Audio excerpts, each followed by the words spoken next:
Fazendo aqui um breve resumo, então, da aula de hoje. Hoje nós estudamos sobre entender e mudar a cosmovisão.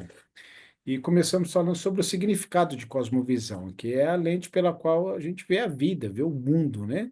Então, vimos que todas as culturas, na verdade, todo ser humano, ele tem a sua cosmovisão. E a cosmovisão é que dirige todos os nossos atos, as ações, os nossos, podemos dizer assim, até mesmo pensamentos. A nossa fé, crendice, tudo é baseado naquilo que está lá no cerne, né? Que é a cosmovisão.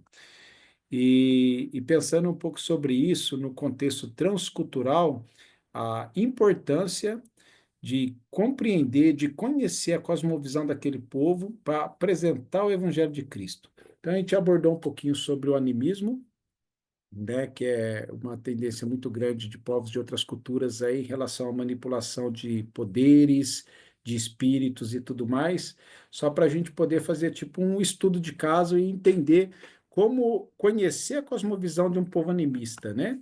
E pensando um pouco sobre isso, uma das coisas que a gente entende sobre cosmovisão, é que cada cosmovisão tem o seu ponto de referência. Pensando para nós como cristãos, o ponto de referência é a palavra de Deus, é o próprio Deus.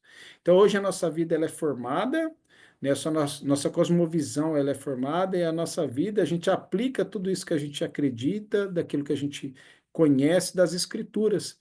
A nossa vida foi moldada e transformada pelas Escrituras, mas isso a nível do quê? De cosmovisão, né? E pensando numa cultura animista, a gente vai entender que a cosmovisão, o ponto de referência deles é baseado em quê? Em espíritos, em manipulação desses espíritos, temores a esses espíritos, né? E a partir daí toda a sua vida é gerenciada, baseada nessa verdade deles, né? Então a gente olhou para um gráfico que a gente conhece como camadas culturais, e pensando na cosmovisão e abordando esse gráfico de camadas culturais, quando a gente chega num povo, numa nova comunidade, numa nova cultura, a primeira coisa que a gente consegue captar dessa cultura é aquilo que é observável. Então, é a maneira que eles fazem suas casas, né, as tarefas dos homens, das mulheres, as ferramentas que eles usam, o alimento que eles comem e assim por diante. Mas conforme a nossa convivência nessa cultura, a gente começa a aprofundar mais um pouco essa camada. A gente já sai dessa camada observável e já entra numa camada sociocultural.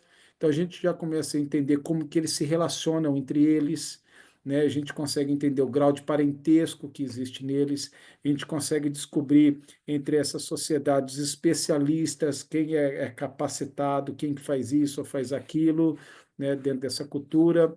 E conforme a permanência, o estudo e o relacionamento do missionário dentro dessa cultura e com suas pessoas, a gente vai aprofundando um pouco mais nessa cultura. Então, a gente sai daquilo que é observável, ultrapassa essa barreira do sociocultural, aí a gente já entra nos seus valores e crenças. Aí é o momento onde o missionário já tem que ter um conhecimento um pouco melhor do idioma, porque é onde que ele tem que começar a responder algumas perguntas. E para responder essas perguntas, ele precisa perguntar ao povo. Então, ele precisa conhecer bastante da língua para poder entender o que está acontecendo em relação aos seus valores e à sua crença. Por que que os pajés fazem os que fazem? Por que que pessoas, né, quando alguém morre, eles têm certas atitudes? Por que que eles têm temores aos espíritos?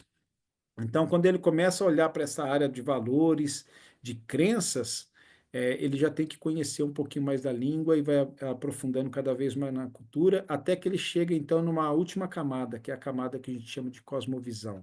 Ali ele consegue entender tudo que acontece na vida cotidiana daquele povo e na cultura deles. Conforme está ali a sua cosmovisão, é que eles vão ter as suas crenças, os seus valores. Conforme é aquela cosmovisão, é que eles vão viver em sociedade daquele jeito. Conforme a cosmovisão, é que ele vai notar naquela camada mais superficial, de quando ele chegou, observável. Então, ele vai ver que muitas vezes a casa deles é construída daquele jeito por causa também das suas crenças, por causa da sua cosmovisão.